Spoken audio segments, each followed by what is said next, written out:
Guys, welcome education अड्डा। Friends, आज की वीडियो है आश्रम व्यवस्था पे। जो लोग भी सोशियोलॉजी पढ़ते हैं उनके लिए चाहे वो स्कूल की पढ़ाई कर रहे हो या किसी एग्ज़ाम की तैयारी कर रहे हैं, हर एक टॉपिक इंपॉर्टेंट होते हैं। और ये नोट्स आपके लिए काफ़ी हेल्पफुल इसलिए हैं क्योंकि क्या होता है, बहुत लोग पढ़ना नहीं चाहते हैं, बहुत ज़्यादा पढ़ना नहीं चाहते। उनको लगता है कम समय में मुझे ज़्यादा कुछ मिले। मेन टॉपिक क्या है, मेन मोटिव क्या है, मतलब क्या है, उनको मेन चीज़ से मतलब होता है। तो इसलिए ये वीडियो उनके लिए हेल्पफुल हो सकता है। ओके फ्रेंड्स, हो क्या सकता है, एक्चुअली में वो होता ही है। तो आप अपने अकॉर्डिंग देखिएगा, सबकी अपनी थिंकिंग होती है। ओके फ्रेंड्स, तो आइए वीडियो को स्टार्ट करते हैं। आश्रम श्रम धातु से बना होता है। आश्रम जो है जिसका अर्थ होता है अपने उद्देश्य की पूर्ति हेतु प्रयास करना। छांदोग्य उपनिषद में 3 आश्रमों का उल्लेख हुआ है, जो कि जवाली उपनिषद में 4 आश्रमों का उल्लेख मिलता है। भारतीय समाज का आयु के आधार पर आश्रमों का विभाजन किया गया है, वैज्ञानिक वर्गीकरण किया गया है। इसमें पहला है ब्रह्मचर्य आश्रम। ये जो कि 2 प्रकार के होते हैं, और इसमें पहला है उपकुरवार और दूसरा है नैष्टिक। उपकुरवार में क्या होता है कि जो ब्रह्मचर्य आश्रम जो होते हैं 25 पहले क्या था, 100 वर्ष होते थे और 25 हर चारों आश्रम में बांट दिए जाते थे।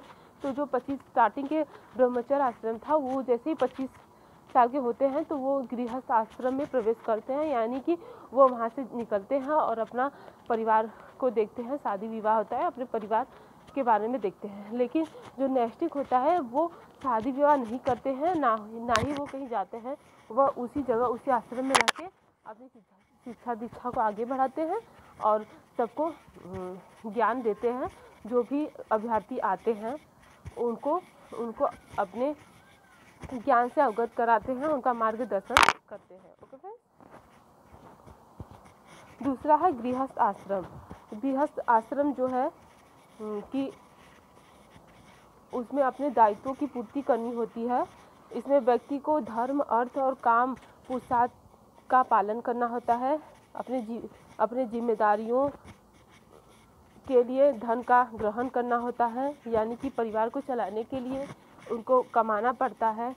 देखने के लिए गांव समाज हर चीज़ के बारे में उनको जानना होता है और अपनी जिम्मेदारी को समझना होता है। ठीक है। इस आश्रम में 3 रीढ़ों से उत्तीर्ण होना होता है। पहला एक ऋषि होता है, दूसरा दैव होता है, तीसरा प्रीत होता है। ऋषि यानी जो कि अपने गुरु होते हैं। सब भगवान भी बोलते हैं कि भगवान से भी बड़े गुरु होते हैं। तो पहले हमें गुरु की पूजा करनी चाहिए, बाद में भगवान की पूजा करनी चाहिए। तो पहले तो हमें गुरु का आशीर्वाद लेना चाहिए, फिर देव जो हमारे भगवान हैं, जो हमारे इष्ट हैं, उनको हमें प्रणाम करना चाहिए, उनके लिए कृतज्ञ होना चाहिए। और लास्ट में प्रीत जो है वो भी एक भगवान का ही स्वरूप होते हैं, जो हमारे पुरोहित जो भी है, हमारे आगे की पीढ़ी, पहले की पीढ़ी लोग हैं, वो भी क्या होता है एक भगवान के रूप में होते हैं।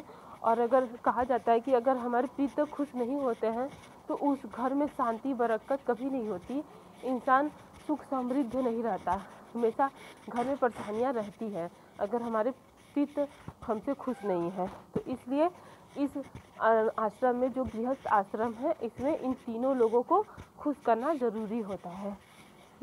ये क्या है, मानव का ये सबसे बड़ा धर्म है। तो पहला है ऋषि रीढ़ जो होता है, जो कि मैंने अभी आपको बताया है। हाँ, ये तीनों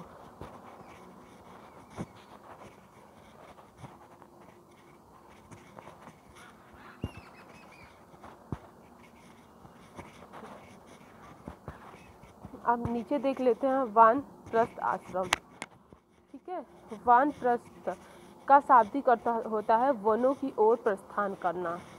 ओके फ्रेंड्स, वानप्रस्थ का अर्थ होता है वनों की ओर प्रस्थान करना, यानी वनों में भ्रमण करना। यानी कि अभी क्या होता है, जैसे ही शादी हो जाते हैं, अभी के जो समाज में चल रहा है, शादी हो गए, बच्चे हो गए, लोग पैसे कमा लिए और जो कि कुछ अच्छी है, मतलब मिडिल है, अच्छे हैं, तो उनका ये होता है कि चलो अब हम सभी देवी देवता दर्शन कराएं, घुमाएं, अब हमें सारी जिम्मेदारी से ख़त्म हो गए हैं, हम अपने बच्चों की शादी देकर वो बच्चे अपने में व्यस्त है और हम भी अपना वही कर लें। तो पहले तो ऐसा होता था नहीं कि इतना मंदिर हर एक चीज़ होते थे, सब लोग घूमे जाएं, तो क्या होता था वो सब कुछ त्याग के अपनी जिम्मेदारी को से पूर्ण होके, तृप्त होके, अपनी जिम्मेदारी पूर्ण करने के बाद वो क्या करते थे,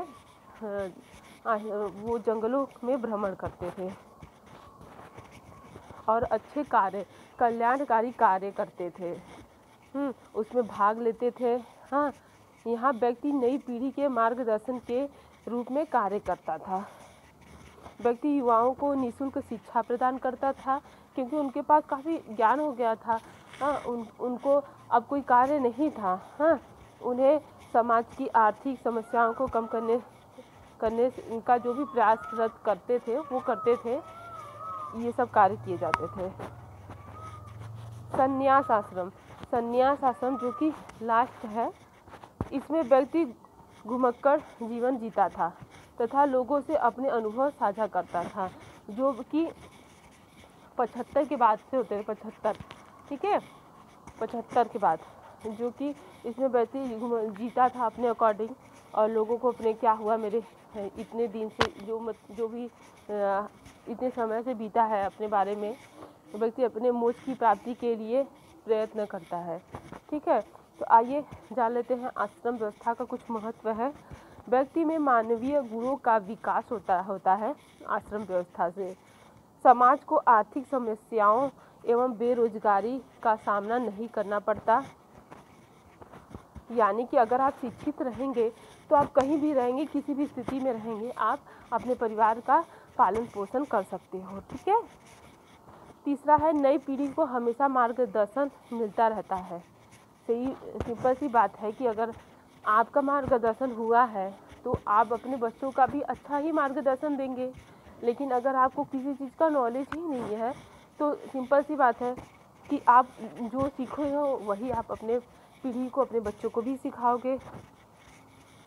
व्यक्ति में स्वयं नियंत्रण एवं स्व अनुशासन का विकास होता है। यह व्यवस्था समाज के वैज्ञानिक वर्गीकरण पर आधारित होता है। तो ठीक है फ्रेंड्स, आज के लिए फिर इतना ही, फिर मिलते हैं एक न्यू वीडियो के साथ। Okay guys, bye.